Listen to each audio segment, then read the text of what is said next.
Ça fait déjà quelques mois que Nintendo a présenté leur nouvelle Switch, la Switch OLED, et il est maintenant temps de vous en parler. Évidemment, la nouvelle Switch OLED fait son lot de nouveautés. D'abord au niveau esthétique, parce que oui, on a un tout nouveau dock pour le brancher directement sur le téléviseur. Donc, comme vous pouvez voir, dans le fond, on a un beau dock blanc avec une belle gravure directement sur la façade avant. À l'arrière, on retrouve finalement le bloc qui est détachable, qui est selon moi un problème parce que j'aurais voulu juste avoir quelque chose comme l'ancienne génération avec un pivot. Enfin bref, je trouve ça un problème. Mais bon, en retirant le capot arrière, vous avez dans le fond plusieurs connectiques, dont le HDMI, l'USB-C qui sert justement à alimenter le dock. Et finalement, on a le port Ethernet. Et sur la tranche gauche, vous allez pouvoir retrouver deux USB pour pouvoir connecter des accessoires en externe.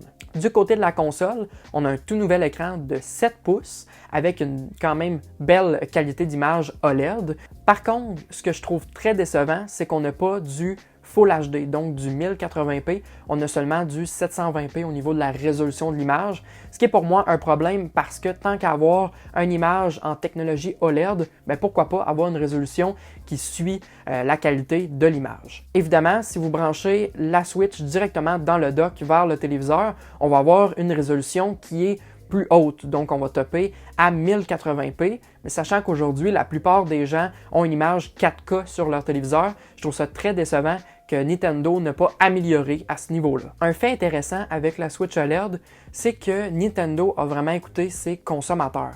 Lorsqu'on regarde le pied, par exemple, de la nouvelle Nintendo Switch, eh bien, il est plus ajustable qu'avant, et beaucoup plus stable aussi. Au lieu d'avoir un petit pied comme on pouvait avoir dans l'ancienne génération, ben là on a un pied qui fait vraiment toute la surface de la console. Du côté de l'autonomie, Nintendo nous affirme qu'on peut l'utiliser pendant 5 heures de temps, ce qui est quand même intéressant pour une console portable. Par contre, ce que je trouve déplorable de la part de Nintendo, c'est du côté de la recharge de la batterie, parce que si on le branche directement sur le dock, ça prend 3 heures à la recharger complètement, alors que si on peut le brancher directement vers un port USB-C, on peut le recharger environ, je vous dirais, pour ma part, là, ça a pris environ 45 minutes.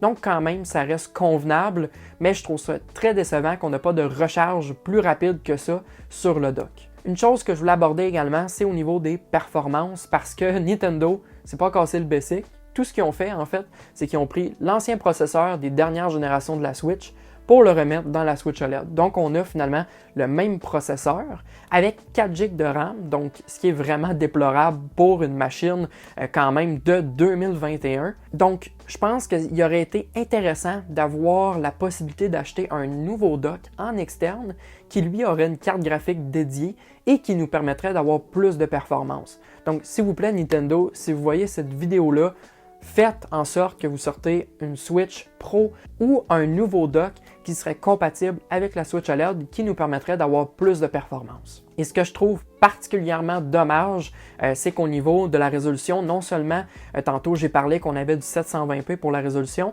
mais on a seulement du 60 images secondes pour la console et même sur le téléviseur quand on a du 1080p, c'est malheureusement seulement du 60 images secondes. Par contre, j'aurais peut-être voulu avoir des performances supérieures pour avoir des rapidités lors de l'ouverture de certains jeux, comme par exemple le jeu Minecraft qui prend beaucoup de temps à télécharger, ou même des jeux comme Animal Crossing qui prend pas nécessairement super gros de la performance, ça télécharge sans fin.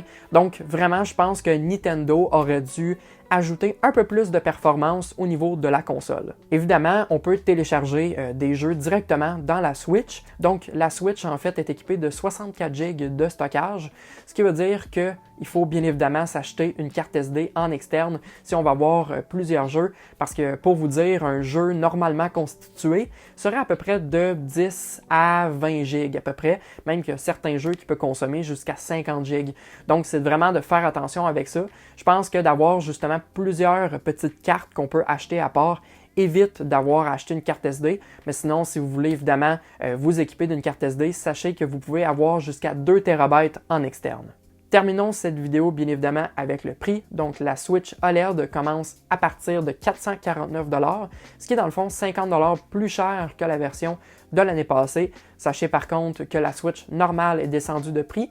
Elle est en ce moment à 379 $. Donc est-ce que vraiment ça vaut la peine d'acheter la Switch OLED pour $70 de plus que la Switch normale. Moi, je vous dirais, si vous avez la Switch normale, attendez que Nintendo sort quelque chose de plus performant, qui va être plus intéressant pour certains jeux. Sinon, bien évidemment, si vous voulez vous gâter et que vous avez de l'argent, ça peut être un très bon investissement pour la qualité de l'image avec l'OLED. Sinon, évidemment, si vous avez la chance d'attendre pour les prochaines versions, patientez. Sur ce, j'espère que cette vidéo vous a plu. Si c'est le cas, n'hésitez pas à mettre un petit thumbs up. Et sur ce, on se retrouve dans une prochaine vidéo. Sur ce, salut!